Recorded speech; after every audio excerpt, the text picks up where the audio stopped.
ये 4 परीक्षाएं लेते हैं भगवान जब आपको कुछ बहुत बड़ा देना होता है। जीवन में जब भी कुछ बहुत बड़ा मिलने वाला होता है तो उससे पहले एक दौर ऐसा आता है जो हमें भीतर तक हिला देता है। ऐसा लगता है मानो सब कुछ हमारे खिलाफ हो गया है, पर सच ये है कि वो हमारे खिलाफ नहीं बल्कि हमारी तैयारी होती है। भगवान किसी को कुछ बड़ा देने से पहले उसकी परीक्षा लेते हैं ताकि वो उस बड़ी चीज को संभालने के काबिल बन जाए। आज मैं आपको वो 4 परीक्षाएं बताऊंगा, पर एक बात पहले कह देता हूं, इनमें से जो चौथी परीक्षा है ना, वो सबसे कठिन है और सबसे ज्यादा लोग उसी में चूक जाते हैं। उसे सुने बिना मत जाइएगा, तो ये सत्संग पूरा सुनिएगा। देखिए, सबसे पहले ये समझ लीजिए कि भगवान परीक्षा क्यों लेते हैं। एक सुनार सोने को तब तक आग में तपाता है, हथौड़े से पीटता है, जब तक वो शुद्ध और सुंदर ना बन जाए। वो सोने को नुकसान नहीं पहुंचा रहा होता, बल्कि उसे एक कीमती गहना बना रहा होता है। भगवान भी हमें इन परीक्षाओं की आग में इसलिए तपाते हैं ताकि हम उस बड़ी चीज के योग्य बन सकें जो वो हमें देना चाहते हैं। तो आइए एक एक करके इन 4 परीक्षाओं को समझते हैं, पर याद रखिए चौथी सबसे कठिन है। पहली परीक्षा है मौन की परीक्षा, यानी जब आपको चुप रहना पड़े, जब आपकी बात कोई ना सुने। देखिए, जब भगवान किसी को कुछ बड़ा देने वाले होते हैं तो अक्सर एक दौर ऐसा आता है जब आपकी कोई नहीं सुनता। आप सही होते हैं पर आपकी बात कोई नहीं समझता। आप अपनी सफाई देना चाहते हैं पर कोई सुनने को तैयार नहीं होता, और तब आपको मजबूरी में चुप रहना पड़ता है, अपना दर्द अपने भीतर रखना पड़ता है। समझिए ये परीक्षा क्यों जरूरी है। इस मौन में भगवान यह देखते हैं कि आप अपना संयम बनाए रखते हैं या नहीं, क्योंकि जो इंसान मौन में भी शांत रह सकता है, अपना आपा नहीं खोता, वही बड़ी चीजों को संभाल सकता है। और इस मौन में एक और बात होती है, जब बाहर की आवाजें बंद हो जाती हैं, जब कोई आपको नहीं सुनता, तब आप भीतर की आवाज सुनने लगते हैं, भगवान की आवाज सुनने लगते हैं। तो जब आपको चुप रहना पड़े तब घबराइए मत, उस मौन में भगवान से बात करिए, क्योंकि जो आपको नहीं सुन रहे उनसे बड़ा एक सुनने वाला आपके साथ है। देखिए, एक बीज जब मिट्टी के नीचे होता है तो वो पूरी तरह मौन होता है, अंधेरे में होता है, कोई उसकी आवाज नहीं सुनता, कोई उसे नहीं देखता, पर उसी मौन में, उसी अंधेरे में वो अंकुर बनने की तैयारी कर रहा होता है। आपका ये मौन भी वैसा ही है, बाहर से भले शांत लगे पर भीतर आपकी सबसे बड़ी तैयारी हो रही है। तो इस मौन को कमजोरी मत समझिए, इसे अपनी ताकत बनाइए। पर ये तो पहली परीक्षा थी, दूसरी इससे भी कठिन है। ध्यान से सुनिए, दूसरी परीक्षा है अकेलेपन की परीक्षा, यानी जब आपके अपने ही आपका साथ छोड़ दें।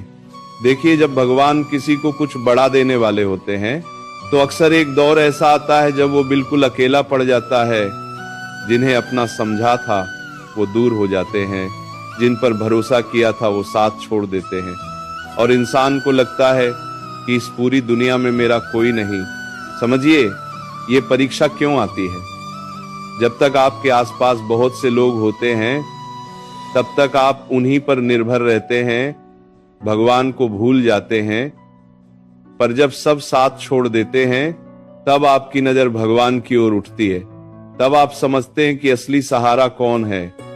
ये अकेलापन असल में आपको भगवान के करीब लाने के लिए आता है, और जब आप पूरी तरह भगवान पर निर्भर हो जाते हैं तब वो आपको वो देते हैं जो आपने सोचा भी नहीं था। देखिए, इस अकेलेपन में एक और गहरी बात है। जब आप अकेले होते हैं तब आप अपने आप को सबसे अच्छे से जान पाते हैं। भीड़ में तो इंसान दूसरों जैसा बनने की कोशिश करता रहता है, पर एकांत में वो अपने असली रूप से मिलता है, अपनी असली ताकत को पहचानता है।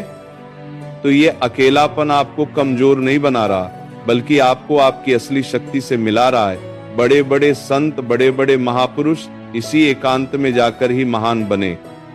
तो जब अकेलापन आए तो उसे श्राप मत समझिए, उसे एक वरदान समझिए। अब तीसरी परीक्षा आ रही है, पर मैं फिर कहूंगा चौथी सबसे कठिन है, पर पहले तीसरी समझिए।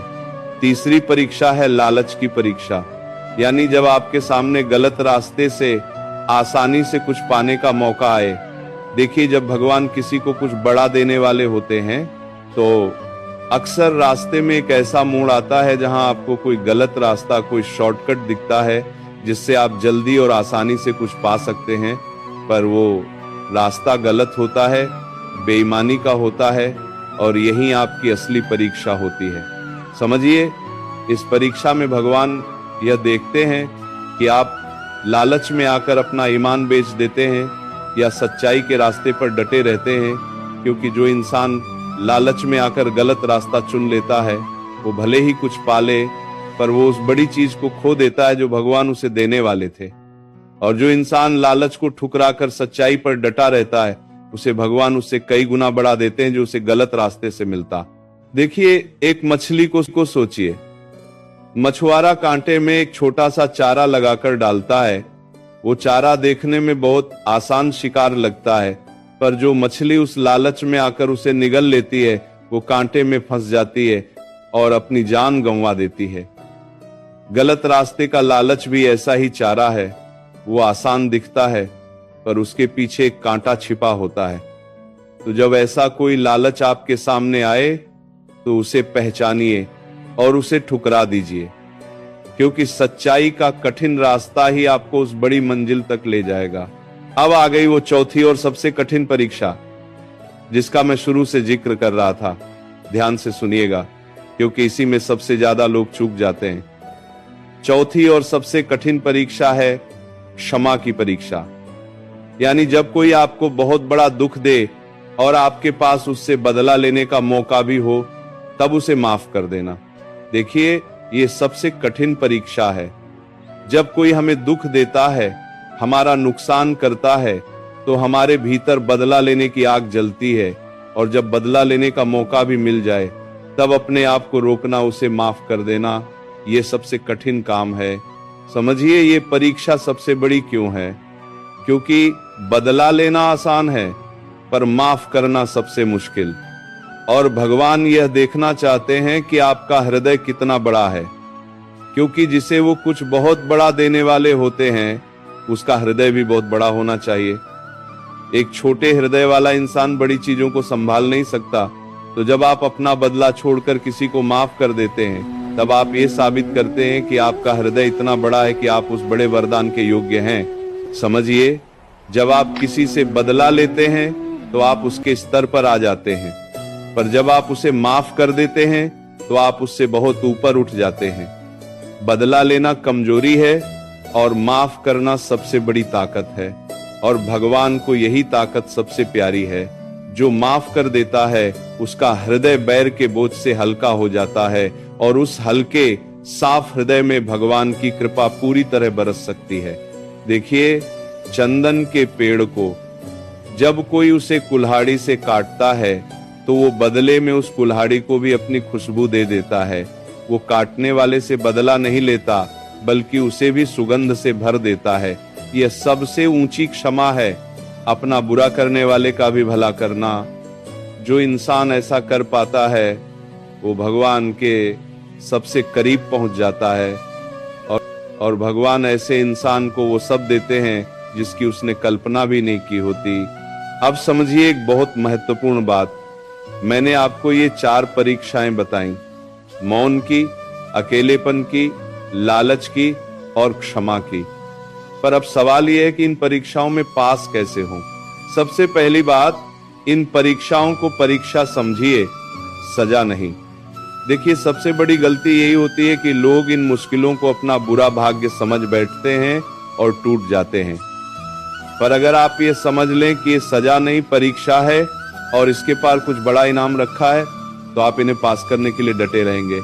तो अपनी हर मुश्किल को एक परीक्षा समझिए जिसके बाद इनाम है।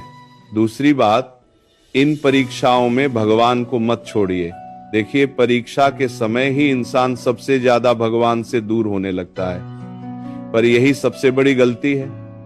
परीक्षा के समय ही भगवान को सबसे ज्यादा याद करना चाहिए, उनका हाथ सबसे मजबूती से थामना चाहिए, क्योंकि वही आपको इन परीक्षाओं से पार लगाएंगे। तीसरी बात, धैर्य रखिए।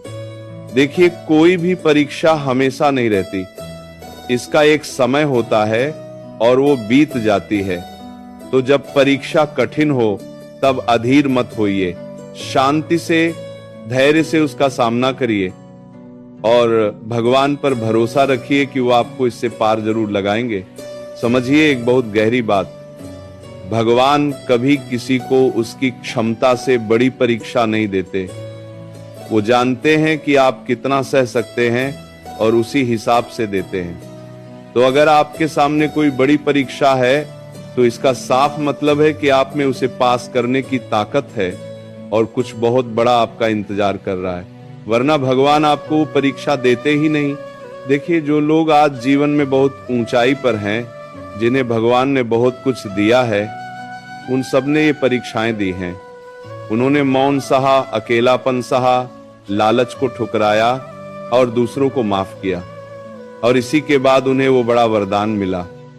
तो अगर आप भी इन परीक्षाओं से गुजर रहे हैं तो समझिए कि आप भी उसी राह पर हैं, आपको भी कुछ बहुत बड़ा मिलने वाला है। तो आज से अपनी हर मुश्किल को एक परीक्षा की तरह देखिए। जब चुप रहना पड़े तो समझिए मौन की परीक्षा है, जब अकेले पड़ जाएं तो समझिए अकेलेपन की परीक्षा है, जब गलत रास्ते का लालच आए तो समझिए लालच की परीक्षा है, और जब किसी को माफ करने का मौका आए तो समझिए क्षमा की परीक्षा है। और इन सब में डटे रहिए, भगवान का हाथ थामे रहिए और याद रखिए, ये परीक्षाएं हमेशा नहीं रहेंगी, ये बीत जाएंगी और इनके बाद जो आएगा वो इतना बड़ा और सुंदर होगा कि आप ये सारी परीक्षाएं भूल जाएंगे।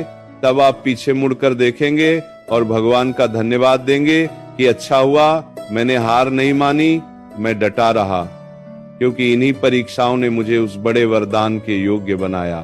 तो हिम्मत मत हारिए, डटे रहिए और भगवान पर पूरा भरोसा रखिए, क्योंकि जो इन परीक्षाओं में पास हो जाता है उसे भगवान वो देते हैं जिसकी उसने कभी कल्पना भी नहीं की होती।